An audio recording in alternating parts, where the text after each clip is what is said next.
Sahabat DKB, serial penyejuk hati dari kitab Ayub kali ini saya berikan judul Kebenaran dalam Pandangan yang Salah. Dalam bagian ini kita mencoba membicarakan judul ini karena memang bisa saja ada kebenaran dalam pandangan yang salah, bukan? Marilah kita coba untuk menyibak makna yang ada dalam pasal yang ke-11. Di dalam pasal 11 dari kitab Ayub ini kita berjumpa dengan sahabat Ayub yang lain, yaitu Zophar.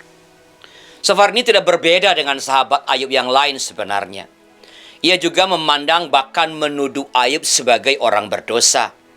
Ia tidak peduli dengan jeritan hati nurani Ayub. Ia bahkan memandang itu sebagai bualan belaka. Dengarkanlah ucapan dari sahabatnya ini dalam Ayub pasal 11 ayat 3a dan 4. Apakah orang harus diam terhadap bualmu?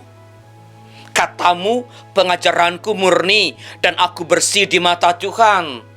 Tetapi mudah-mudahan Allah sendiri berfirman dan membuka mulutnya terhadapmu. Inilah pandangan Zophar yang jelas sangat subjektif. Meskipun demikian, kita masih dapat menemukan kebenaran dalam pandangan Zophar ini, saudara-saudara. Hal ini menjadi jelas bila kita mendengarkan apa yang ia ungkapkan pada bagian kemudian.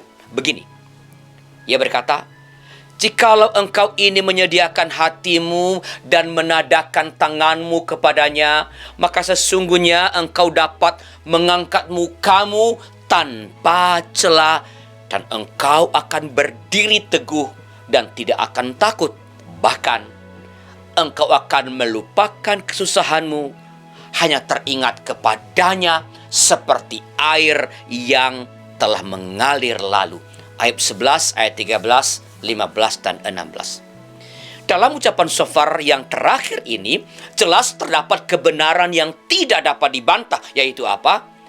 Seseorang yang menaruh kepercayaan dan pengharapan kepada Allah mampu mengubah penderitaan menjadi kesukaan atau kegembiraan yang abadi. Apa yang terungkap dalam pandangan Zophar ini minimal mengatakan dua hal kepada kita.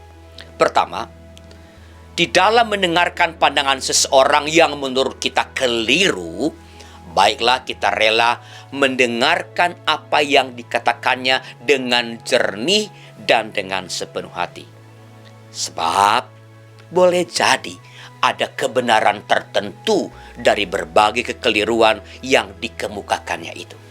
Karena itu, kita tidak boleh terburu-buru menutup telinga terhadap pernyataan yang kita anggap sebagai pernyataan yang keliru. Kedua, bila kita mengalami penderitaan, terlepas dari mana datangnya penderitaan itu, apa yang menyebabkan penderitaan itu, kita tetap harus memiliki keyakinan bahwa bila kita bersandar pada Allah, maka Allah akan menguatkan kita untuk mengalahkan penderitaan itu. Bahkan mengubah penderitaan itu menjadi kesukacitaan. Persoalannya ialah, apakah kita sungguh-sungguh yakin bahwa Allah akan menguatkan kita? Apakah kita yakin bahwa Allah selalu siap menolong dan menopang kita?